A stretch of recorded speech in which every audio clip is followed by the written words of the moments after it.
नमस्कार, आप देख रहे हैं वीआईपी न्यूज और मैं हूं आपके साथ दीपिका राजपूत। छत्तीसगढ़ की तमाम छोटी और बड़ी खबरों से हम आपको रूबरू कराएंगे। तो चलिए शुरुआत करते हैं बुलेटिन की। और बुलेटिन में सबसे पहले हम बात करने वाले हैं सावन के शुरुआत की। तो आज से सावन महीने की शुरुआत हो गई है। सुबह से ही मंदिरों में भक्तों की भीड़ देखने को मिल रही है और मान्यता ये भी है कि भगवान शंकर की कृपा पाने के लिए यह महीना अति उत्तम माना जाता है। राजधानी रायपुर के सबसे प्राचीन मंदिर हटकेश्वर महादेव मंदिर में भी भक्तों की भारी भीड़ देखने को मिली। भक्तों ने ये कहा कि वे भगवान के सावन महीने में खास तरीके से उनकी पूजा करते हैं। कई भक्तों ने यह भी कहा है कि वे आज भगवान से सुख समृद्धि की कामना करने यहाँ पहुंचे। ऐसे ही नज़ारा सरगुजा संभाग के सबसे बड़े शिवधाम के कैलाश नथेश्वर गुफा में भी देखने को मिला।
चलिए रुक करेंगे अगली खबर की ओर। तो यहाँ गुजरात में विधानसभा चुनाव होने हैं। प्रदेश के स्वास्थ्य मंत्री टीएस सिंहदेव को गुजरात की विधानसभा चुनाव के लिए ऑब्जर्वर नियुक्त किया गया है।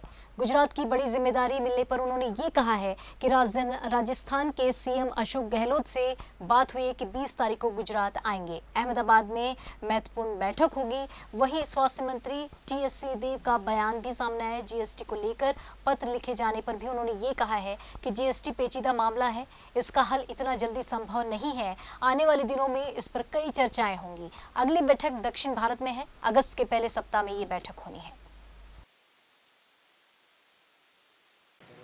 जीएसटी पेचीदा मामला है, ये आसान हल संभव भी नहीं होगा। इस पे कई चर्चाएं होंगी, अभी दौर होगा। अगली बैठक दक्षिण भारत में है, दक्षिणी भारत में। तो तमिलनाडु ने मांगा था, तो अंततः कहाँ होता है, मदुरई में होती है बैठक या कहाँ होती है बैठक, इस महीने की आखिरी में या अगस्त के पहले सप्ताह में संभावित है बैठक। उसमें जीएसटी की आगे बातें होंगी। और इधर ताम्रध्वज साहू और उच्च शिक्षा मंत्री उमेश पटेल आज बालोद जिले के बासीन गांव के 1 दिवसीय दौरे पर पहुंचे। यहां मंत्री ताम्रध्वज साहू ने 2 करोड़ 14 लाख रुपए की लागत के बने पुल का लोकार्पण और नवीन शासकीय महाविद्यालय का शुभारंभ किया। इस अवसर पर उच्च शिक्षा मंत्री उमेश पटेल ने स्थानीय जनप्रतिनिधियों एवं आम जनता की मांग पर नवीन महाविद्यालय का नामकरण स्वर्गीय मोहन लाल साहू के नाम से करने की बात कही है। इस दौरान मंत्री ताम्रध्वज साहू ने लोकार्पित इस पुल को बासीन गांव सहित आसपास के अंचल के लिए जीवन रेखा भी बताया है। निवेदन कि आप सब के लिए माननीय उच्च शिक्षा मंत्री जी का आगमन हुआ। आप सबकी उपस्थिति में ग्रामवासी और आसपास के 10-15-20 गांव के लोग उपस्थित रहे, क्योंकि यहाँ के कॉलेज खुलने से लगभग 11 किलोमीटर 12 किलोमीटर के रेडियस के लोगों को सुविधा मिलेगी। विशेषकर बच्चियों को जो 12वीं के बाद नहीं कर पाते, वो सारी सुविधाएं इस महाविद्यालय से होगी। चलिए रुक करेंगे अगली खबर की ओर। तो सरगुजा संभाग के स्थानीय लोगों का देश की राजधानी दिल्ली को सरगुजा संभाग से ट्रेन मार्ग के माध्यम से जोड़ने का जो सपना है वो पूरा हो गया है। आज रेल मंत्री अश्विनी वैष्णव ने वीडियो कॉन्फ्रेंसिंग के माध्यम से अंबिकापुर हजरत निजामुद्दीन के बीच साप्ताहिक एक्सप्रेस ट्रेन सेवा की शुरुआत की है। इस दौरान केंद्रीय राज्य मंत्री रेणुका सिंह ने ये कहा कि यह हमारे क्षेत्रवासियों के लिए अत्यंत हर्ष का विषय है। लंबे इंतजार के बाद इस ट्रेन की शुरुआत की गई है और इस क्षेत्र में खनिज संपदा भी प्रचुर मात्रा में उपलब्ध होने के कारण जो लंबित प्रोजेक्ट है उसे भी आने वाले समय में पूरा होते हुए हम देखेंगे और यहाँ के लोगों के लिए रोजगार की समस्या भी नहीं होगी।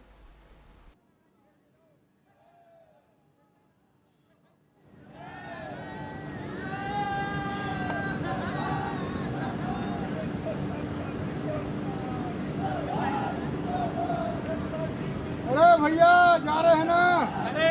जय हो।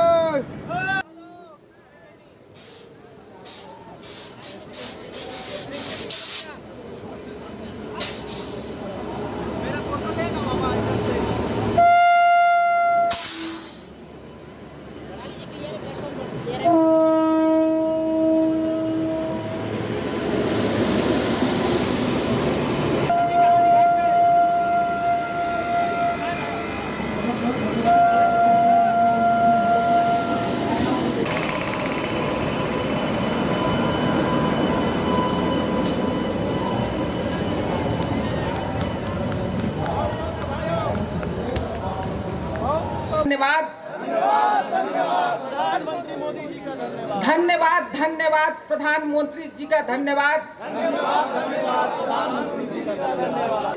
आप सबको ढेर सारी बधाई। सरगुजा संभाग की जनता को बहुत बहुत बधाई। छत्तीसगढ़ की जनता की ओर से मैं माननीय प्रधानमंत्री जी को, रेल मंत्री माननीय अश्विनी वैष्णव जी को बहुत बहुत धन्यवाद देती हूँ। आज सावन के प्रथम दिन में माँ महामाया की कृपा से, माँ कुदरगढ़ी दाई की कृपा से आज वर्षों का सपना साकार हुआ। बहुत संशय था लोगों के मन में, लेकिन आज उस सपने को लोगों ने फलीभूत होते हुए देखा। हमारे रेल मंत्री माननीय अश्विनी वैष्णव जी भी आप सब ने देखा, बहुत प्रसन्न थे इस रेल को हरी झंडी दिखाते हुए, और उन्होंने स्पष्ट तौर पे कहा कि ये साधारण ट्रेन नहीं है, ये जो ट्रेन आज चली है ये राजधानी स्तर की ट्रेन है और कई शहरों से गुजरेगी। माननीय रेल मंत्री ने मुझे अलग से व्यक्तिगत तौर पे भी आश्वासन दिया है कि ये जो सरगुजा क्षेत्र है, कोल माइंस वाला क्षेत्र है, यहाँ पर प्रचुर मात्रा में बहुत सारे खनिज पैदा होते हैं और पूरे देश भर के लोग इस क्षेत्र में निवास करते हैं। आने वाले समय में जनता की आवश्यकताओं को देखते हुए हमारे जो पुराने प्रोजेक्ट हैं उन प्रोजेक्ट पर भी सरकार विचार करेगी। और इधर छत्तीसगढ़ के सरकारी स्कूलों में शिक्षा व्यवस्था को सुधारने हेतु नए नए कवायद किए जाते रहे हैं। इसी कड़ी में अब राज्य के सरकारी स्कूलों में हर माह परीक्षाएं ली जाएंगी। जी हां, इस परीक्षा को मासिक आंकलन का नाम दिया गया है। मासिक आंकलन प्रत्येक महीने के अंतिम सप्ताह में होगा और अगले महीने के पहले सप्ताह में विद्यार्थियों और उनके पालकों को आंकलन के परिणाम एवं प्रगति पत्र दिए जाएंगे। जानकारी के मुताबिक कक्षा पहली से लेकर कक्षा 5वीं तक के प्रश्न पत्र 50 अंकों के होंगे और कक्षा 6वीं से 12वीं तक 100 अंकों के होंगे। स्कूल शिक्षा विभाग ने यह भी बताया कि सितंबर महीने में तिमाही, दिसंबर में 6 माही और मार्च महीने में वार्षिक परीक्षा होगी और अंकों के आधार पर ग्रेडिंग दी जाएगी। प्रतिबंधित वो करते हैं उसको कंटेंट जारी करके उसको। चलिए बढ़ेंगे अगली खबर की ओर। तो कबीरधाम जिले में भारी बारिश के कारण नदी नाले उफान पर हैं। इस वजह से कई गांवों का जो संपर्क है मुख्य धारा से पुल ना होने की वजह से टूट गया है। ऐसी ही स्थिति कवर्धा जिले के बोयर कछारा गांव के लोग झेल रहे हैं। स्थानीय ग्रामीण शासन से पुल के निर्माण के लिए कई सालों से गुहार लगा रहे हैं, लेकिन इनकी मांगों पर शासन प्रशासन जो है वो सुध नहीं ले रही, जिसकी वजह से आज स्कूली बच्चे जान जोखिम में डालकर उफनती नदी पार कर स्कूल जाने को मजबूर है।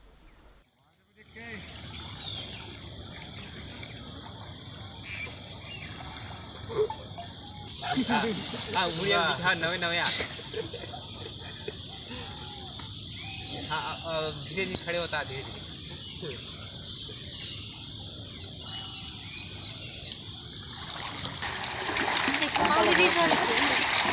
साकल वाला कोई काम कर चला बिच्छू साकल वाला पापा चलो जा साकल में लगा ना वहां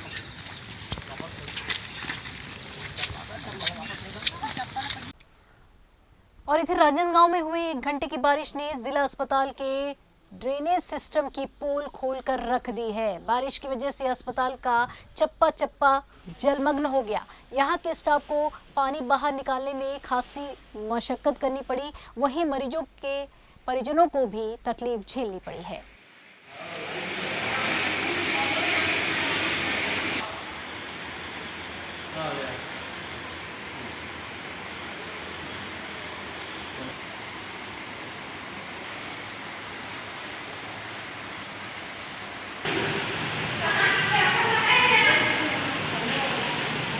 का है कल अचानक आकस्मिक वर्षा के कारण पानी की जो बहाव है ना, अस्पताल के हर वार्ड में पानी घुस गए हैं और इससे ऐसा महसूस होता है कि यहाँ पर जितने भी पानी निकासी है वहाँ पर सब कचरा वचड़ा के कारण हो सकता है, इसी वजह से सब वार्ड में पानी घुस गया।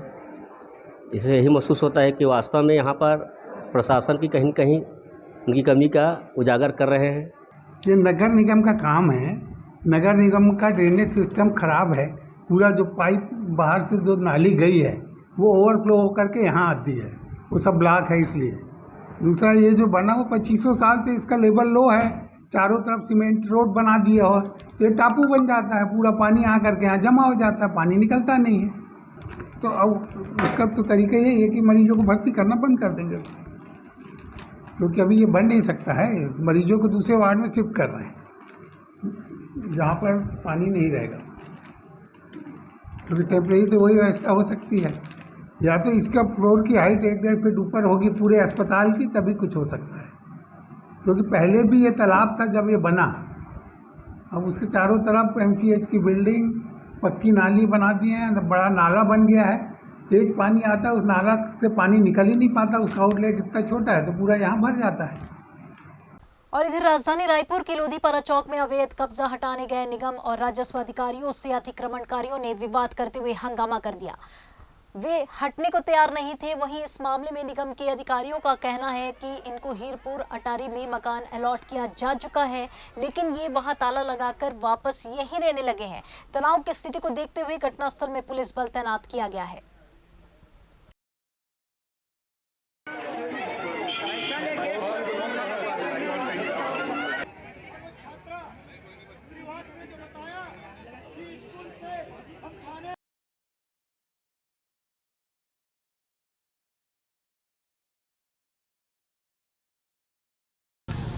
देवार बस्ती है यहाँ पर, और इनको पूर्व में भी 2 साल पहले यहाँ से उनको शिफ्ट किया गया था। बाकायदा इनको क्या बोलते हैं, घर आवंटित किया गया था BSUP का।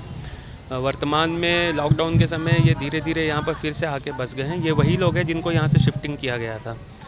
अभी पुनः इनको यहाँ से हटा के जहाँ पर इनको आवंटित किया गया है घर, वहाँ पर इनको शिफ्ट किया जा रहा है। अभी कितने दिन के इनको समय, नोटिस भी पहले भी दी जा चुकी है इनको? पूर्व में भी नोटिस दिया गया है, सूचना दिया गया है। चूँकि अभी वर्तमान में ये 2 दिन का समय मांग रहे हैं, क्योंकि इनका सामान वगैरह है बता रहे हैं, और ये सुअर पालन भी करते हैं यहाँ पर, तो इन्हें 2 दिन का अभी समय दे रहे हैं। परसों हम शनिवार को इन्होंने खुद सहमति दी है कि हम स्वयं से हट जाएंगे, और नहीं हटेंगे तो हमारे जो बल है और निगम प्रशासन जो है वो इन्हें हटाएगा। वैसे इन्होंने सहमति दे दी है कि हम 2 दिन के बाद स्वयं से हट जाएंगे। और इधर जांजगीर चांपा जिले के खरौद नगर पंचायत से बड़ी खबर निकलकर सामने आई है, जहां झाड़ियों में एक बच्चे की लाश सड़ी गली अवस्था में मिली है। सूचना के बाद शिवरी नारायण पुलिस मौके पर पहुंची और जांच में जुट गई, और बताया ये जा रहा है कि यह बच्ची बीते 29 जून से लापता थी।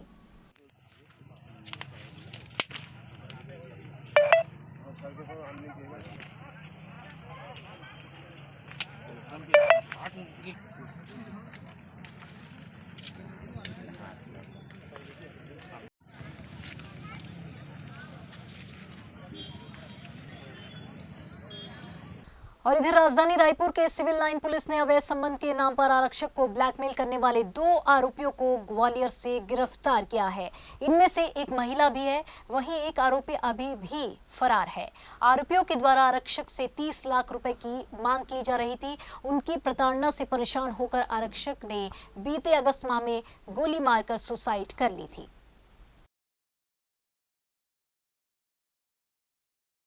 चलिए रुक करेंगे अगली खबर की ओर। तो छत्तीसगढ़ राज्य फिल्मों की शूटिंग का नया हब बनता जा रहा है। न केवल वेब सीरीज बल्कि अब हिंदी फिल्मों की शूटिंग का क्रेज भी बढ़ रहा है। छत्तीसगढ़ में साल भर के अंदर 8 हिंदी फिल्मों और वेब सीरीज की शूटिंग हो चुकी है, वहीं अभी और 3 फिल्मों की शूटिंग होनी है। इसी बात को लेकर देखिए हमारी ये खास रिपोर्ट। छत्तीसगढ़ में बीते साल भर के भीतर बॉलीवुड फिल्म निर्माताओं ने अपनी फिल्म की शूटिंग के लिए 11 आवेदन संस्कृति विभाग में किया था। इनमें वेब सीरीज भी शामिल थे। 11 में से 8 की शूटिंग हो चुकी है और 3 की शूटिंग होनी अभी बाकी है। वहीं बॉलीवुड की 25 फिल्मों का आवेदन सांस्कृतिक विभाग को मिला था, जिसमें अधिकांश फिल्मों की शूटिंग हो चुकी है। कुछ फिल्मों की शूटिंग चल रही है। नई फिल्म नीति के बाद जो है ये पिछले वर्ष सितंबर में जो नीति आई थी उसके बाद से लगातार बॉलीवुड मूवीज़ जो हैं उनकी शूटिंग कुछ बॉलीवुड मूवीज़ की और कुछ OTT प्लेटफॉर्म पे जो आजकल हमारी वेब सीरीज़ चल रही हैं उनकी शूटिंग लगातार जो है छत्तीसगढ़ में हुई है। इसमें हमारी राजधानी रायपुर, कोरबा, रायगढ़, राजनांदगांव, ये कुछ ऐसे प्रमुख, बलौदा बाज़ार, ये कुछ ऐसे प्रमुख स्थान हैं जहाँ पर शूटिंग की ज़्यादा हो रही है। कवर्धा में भी काफ़ी शूटिंग हो रही है। लगभग 11 से 12 फिल्में और वेब सीरीज़ जो हैं वो उनकी शूटिंग पिछले कुछ महीनों में यहाँ हुई है और लगातार ये बढ़ती जा रही है। छत्तीसगढ़ में फिल्म शूटिंग के 5 जिलों की लोकेशन की भारी डिमांड है। इनमें रायपुर, रायगढ़, कोरबा, कवर्धा और राजनांदगांव जिला शामिल है। खासकर यहाँ के मैदानी इलाके, नदियों और पहाड़ी इलाके फिल्म शूटिंग के लिए बहुत ही बेहतर माने जाते हैं। वहीं हिंदी फिल्म की छत्तीसगढ़ में शूटिंग होने से रोजगार के अवसर भी बढ़े हैं।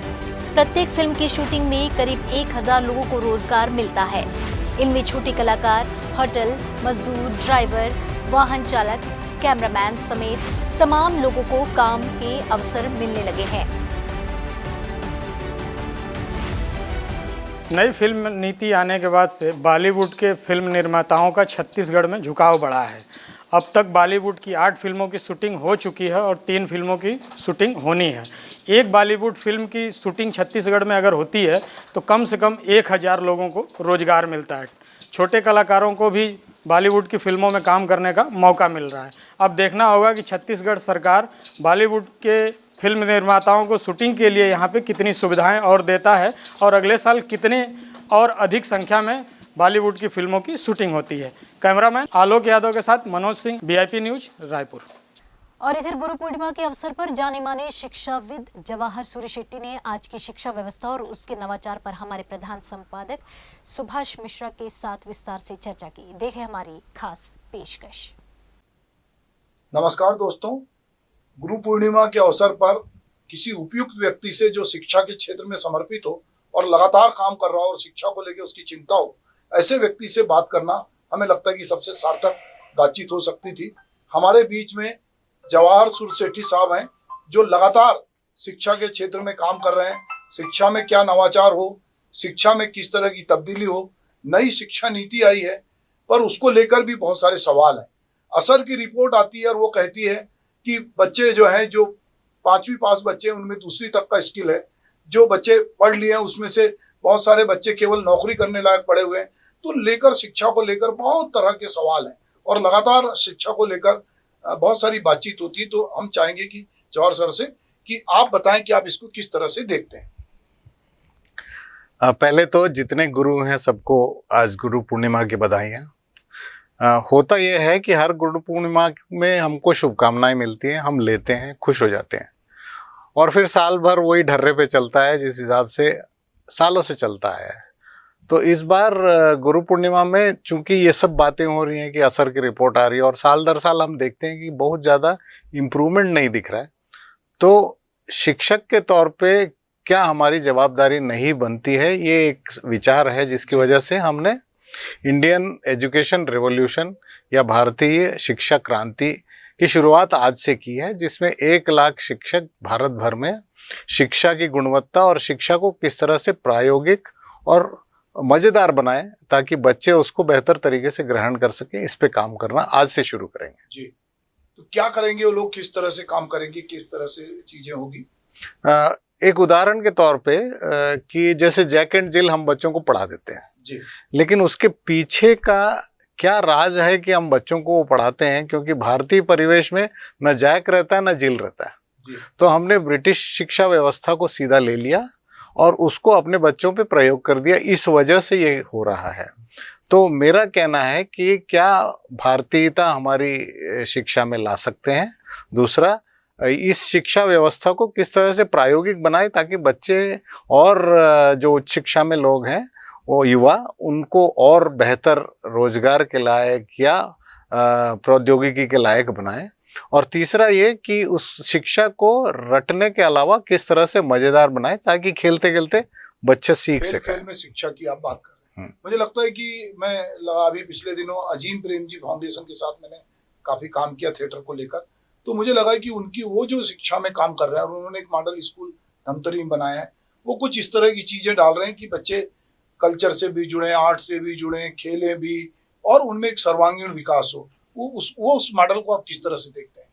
बहुत अच्छा मॉडल है। मैं अजीम प्रेमजी फाउंडेशन से जुड़ा हुआ हूँ केंद्रीय स्तर पर। मेरा विचार है कि जो सबसे निम्न स्तर है या छोटे बच्चों की जो शिक्षा है, वहाँ से अगर सुधार करना शुरू करें। एक उदाहरण अगर लेते हैं, हम सवाल पूछ नहीं रहे हैं कि ए के बाद बी क्यों पढ़ाया जाता है या बी के बाद सी क्यों पढ़ाया जाता है। ना माँ बाप के पास इसका कोई उत्तर है, ना टीचर के पास कोई उत्तर है। और मैं डिक्शनरी पे उस दिन रिसर्च कर रहा था तो मुझे पता चला बी के बाद ए वाले जितने शब्द हैं वो ज्यादा हैं ना कि ए के बाद बी वाले। जी, तो हम क्यों ना बी को ए से पहले पढ़ाएं। हाँ, या कौन से ऐसे शब्द हैं जिनको एक साथ पढ़ाएं। ए टू जेड पढ़ाने का कोई औचित्य है क्या शुरुआत में ही? इस तरह के बहुत सारे शोध हो रहे हैं इस रिवॉल्यूशन के अंतर्गत। हम इसको आगे बढ़ाना चाहते हैं। अच्छा जवाहर साहब, एक बात बताइए कि छत्तीसगढ़ में आत्मानंद विद्यालय जो अंग्रेजी माध्यम की स्कूल है, उसका रुझान लगातार बढ़ रहा है। अभी मैं पिछले दिनों माननीय मुख्यमंत्री जी के साथ भेंट मुलाकात में बस्तर के सुदूर अंचल में गया। वो जहां भी उतर रहे हैं या जहां हम देख रहे हैं कि वहां पर लोग ये मांग कर रहे हैं कि आप आत्मानंद विद्यालय खोल दीजिए, आप अंग्रेजी माध्यम का विद्यालय खोल दीजिए, और सरकार लगातार उसको खोल रही है और सरकार उसको एक उपलब्धि के रूप में दे रही है। इसको आप किस तरह से देखते हैं?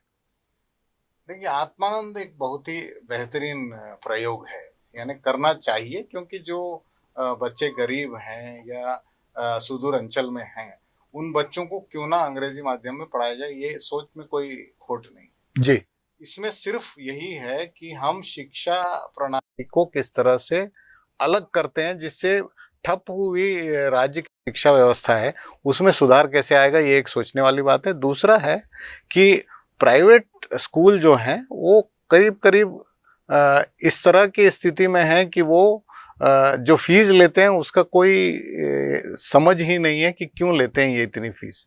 हाँ, उस लिहाज से कोई बच्चा जो कि उसको अफोर्ड नहीं कर सकता, अगर वो अंग्रेजी माध्यम में पढ़ना चाहता है तो आत्मानंद एक अच्छा विकल्प है। तो उस लिहाज से बहुत ही अच्छा प्रयोग है और आगे बढ़ना चाहिए इसको। मैं बहुत सारे अंग्रेजी स्कूल के विज्ञापन देखता हूँ तो वो बात करते हैं फैसिलिटी की, वो टीचर की गुणवत्ता की बात नहीं करते। वो कहते हैं हमारे यहाँ एसी रूम है, हमारे यहाँ मैदान है, हमारे यहाँ ये है, हमारे यहाँ वो है, पर कोई ये नहीं कहता कि हमारे पास टीचर जो हैं वो एक्सीलेंस है, या उस तरह के टीचर की बात कोई नहीं करता। ये वजह है।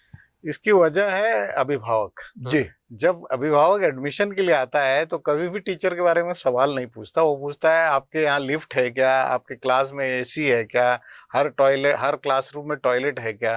हाँ, इस तरह की बातें करते हैं और जो मार्केट की मांग होती है स्कूल उस हिसाब से विज्ञापन देता है, ये मेरी समझ है। जी, दरअसल बात ये हो रही कि कई इस तरह का भी एक भ्रम भी है लोगों को कि भाषा जो है वो रोजगार दिलाती है। देखिए, पहले जो सारे लोग संस्कृत बोलते थे, भारत में संस्कृत खत्म हुई, फिर लोग मालूम अरबी फारसी बोलने लगे, फिर लोग हिंदी बोलने लगे, फिर लगा कि जब अंग्रेज आए तो ये अंग्रेजी जो राज सत्ता थी कि उसकी भाषा बोलेंगे तो रोजगार मिलेगा, और वो धीरे धीरे एक अभिजात भाषा हुई। अब जब बड़े पैमाने पे अंग्रेजी स्कूल खोल रहे हैं और वो हुनर के साथ नहीं जुड़े हैं, तो क्या केवल कोई भाषा आपको रोजगार की गारंटी देती है क्या? नहीं, मैं इसमें एक अलग विचार रखता हूँ कि जिस भाषा में आप सोचते हैं जी, वो भाषा आपको रोजगार दे सकती है या हुनर दे सकती है। जो आपने कोई भी भाषा जबरदस्ती सीख ली, मान लीजिए मैंने फ्रेंच सीख लिया, वो मुझे रोजगार नहीं देगी। मेरे दिमाग से जुड़ी हुई भाषा ही आपको हुनर या रोजगार दे सकती है। और ये इसके जितने उदाहरण ले लीजिए आप उतने कम है। जापान में कोई अंग्रेजी नहीं जानता, लेकिन बेहतरीन हुनर है उनके पास। तो ये जैसे ठीक है आप कह रहे हैं हुनर के साथ, मगर अभी हम देख रहे हैं कि कौशल विकास की बात तो हो रही है, पर उसको शिक्षा से या स्कूल से नहीं जोड़ा गया है। मतलब अभी पूरे पाठ्यक्रम में ऐसा कहीं नहीं दिख रहा है कि कोई हुनर सिखाने का कोई उपक्रम उसमें हो रहा हो। नहीं, राष्ट्रीय शिक्षा नीति जो है उसमें 6वीं से शुरू करने कहा गया है कि आप समानांतर एक शिक्षा व्यवस्था जिसमें कौशल उन्नयन हो, और जिसमें जैसे शाला त्यागी 9वीं के आसपास लड़के हो जाते हैं और 7वीं में लड़कियां हो जाती हैं, तो उस वक्त तक उनके पास ऐसे हुनर हो जिससे वो स्वरोजगार में जाएं या कुछ ऐसा कमाई कर सकें जो जिसकी हुनर उनके पास होने चाहिए। अभी रायपुर के एक स्कूल में, सरकारी स्कूल में 10वीं के एक बच्चे को 11वीं के बच्चों ने 4 बच्चों ने मार दिया, और हिंसा जो है बड़े पैमाने पे बच्चों में हो रही है। बच्चों के हाथ में मोबाइल है, बच्चे बहुत महत्वाकांक्षी हो रहे हैं, नशे की में डूब रहे हैं। ये जो कुछ घटनाएं हो रही है आसपास, खास करके बच्चों के साथ, उसको आप किस तरह से देखते हैं? इसमें 3 भाग हैं। पहला भाग है माँ बाप का रोल, कि उनके पास बच्चों के लिए समय कम होने की वजह से बच्चों का पालन पोषण जिस तरह से होना चाहिए वो पूरा स्कूल के भरोसे हो गया, यानी 8 घंटे के भरोसे, बाकी 16 घंटे भगवान भरोसे हैं। जी। दूसरा भाग है टीचर। टीचर को ये रोजगार सबसे कमजोर लगता है, यानी कहीं नहीं मिला तो मैं टीचर बन जाऊं, या मेरे समय के अनुसार इसका काम है इसलिए मैं बनूं। उनको कोई इच्छा नहीं है कि बच्चों को पढ़ाएं, इस वजह से उसमें भावनाएं नहीं आती, और भावनाएं नहीं हो तो शिक्षा नहीं होती। इस वजह से बच्चों में जो गुणवत्ता है वो शिक्षक की कमी की वजह से वो 8 घंटे थोड़ा इफेक्टेड है। और तीसरा, बच्चा खुद जिसके 8 घंटे हैं वो मोबाइल और टीवी के लत में इतना डूब गया है कि उसकी 8 घंटे की नींद पूरी नहीं होती, जिसकी वजह से उसके दिमागी तौर पे वो डिस्टर्ब रहता है जब वो स्कूल में रहता है। दूसरा है कि जो गेम्स वो खेलता है, जो कि बैन हो चुकी है लेकिन फिर भी बच्चे खेलते हैं, वो उनको वायलेंस सिखाती हैं, एग्रेशन सिखाती हैं। और तीसरा है कि इस पर्टिकुलर केस में चूंकि उस लड़के ने जवाब नहीं दिया जो सवाल उन्होंने पूछा, तो उनका ईगो हर्ट हुआ, और ईगो हर्ट की वजह से उन्होंने उसको मार दिया। इस कदर हमने पश्चिमी देशों में देखा था कि बंदूक निकाल के मार देते हैं, लेकिन भारत में इस तरह की चीजें होनी नहीं चाहिए। जी। तो दोस्तों, गुरु पूर्णिमा है और कहता है कि गुरु गोविंद दोऊ खड़े, काके लागू पाए, बलिहारी गुरु आपकी जिन गोविंद दियो बताए। तो हम शिक्षकों की स्थिति को लेकर, खास करके गुरु पूर्णिमा के दिन, चलते चलते जवाहर साहब से पूछेंगे कि जो शिक्षा की गुणवत्ता की हम बात कर रहे हैं, शिक्षकों की बहुत सारी ट्रेनिंग हो रही है, पर जो शिक्षकों का जो भाव, जिस दोहे की बात मैंने की, वो भाव धीरे धीरे खत्म हो रहा है, उसको आप किस तरह से देखते हैं? उसको फिर वही 3 भागों में अगर बांट दें जी, तो माता पिता पहले कहते थे कि आप शिक्षक के सुपुर्द हो, उसने मारा पीटा जो भी किया आपको सिखाया, हाँ, तो वो सबसे बेहतर शिक्षक है। जी। वो रिस्पेक्ट घर से निकल के शिक्षक तक पहुंचता था, और बच्चा इसलिए आदी होता था शिक्षक की बात को सवाल नहीं खड़े करने का। आज घर में माँ बाप कहते हैं अरे उसको क्या पता है, हाँ, तो इस तरह के भाव बच्चों में आते घर से हैं। दूसरा है बच्चा खुद, चूंकि वो इस जनरेशन से जिसमें टेक्नोलॉजी इतना आगे है कि कई चीजें वो जानता है जो शिक्षक नहीं जानता है, और शिक्षक चूंकि उस जनरेशन से जब टेक्नोलॉजी इतना हावी नहीं था तो कई चीजें वो नहीं जानता है। और कोविड है तो उन्होंने कुछ चीजें सीख ली, जैसे जूम कैसे चलाना, गूगल मीट, अदरवाइज वो भी वो कंफर्टेबल नहीं थे। तो इस टेक्नोलॉजी की वजह से बच्चे को लगता है कि मुझे सब कुछ हाथ में है, टीचर से क्या पूछूं, इस वजह से थोड़ा रिस्पेक्ट कम हुआ है। कहीं आपको ऐसा नहीं लगता कि ये जो कोरोना के काल में जो ऑनलाइन एजुकेशन हुआ और 2 साल बिना शिक्षक के बच्चों ने टेक्नोलॉजी के जरिए पढ़ना लिखना सीखा, इसने भी कोई रोल प्ले किया हो? मुझे लगता इसलिए नहीं है क्योंकि माँ बाप के साथ थे उस वक्त, यानी बाहर नहीं थे, घरों में बंद थे, तो इस वजह से इसका असर होना नहीं चाहिए। हाँ, ये है कि उनके आंखों पे जो असर हुआ या मानसिक स्थिति पे असर हुआ, क्योंकि दोस्त यार साथ में नहीं थे, कंधे पे किसके हाथ डालें, इस तरह की मानसिक स्थितियां थी, इस वजह से कुछ असर जरूर होगा, लेकिन टीचरों की स्थिति में जो बदलाव है वो इसकी वजह से नहीं होगा। तो दोस्तों, ये हमने आज गुरु पूर्णिमा पे डॉक्टर जवाहर सूर्य सेठी से बातचीत की। मुझे लगता है कि आपको ये बातचीत, हमारी बातचीत जो है वो सार्थक लगी होगी। आप अपने विचार हमारे चैनल पर, हमारे YouTube चैनल पर, हमारे पोर्टल पर आप दे सकते हैं। हम चाहते हैं कि जो कुछ हो रहा है उससे बेहतर कैसे हो, और जो लोग इस दिशा में काम कर रहे हैं हम उनसे आपकी मुलाकात यूं ही कराते रहें। नमस्कार। इस बुलेटिन में फिलहाल इतना ही, दीजिए इजाजत। आप देखते रहिए VIP न्यूज़। नमस्कार।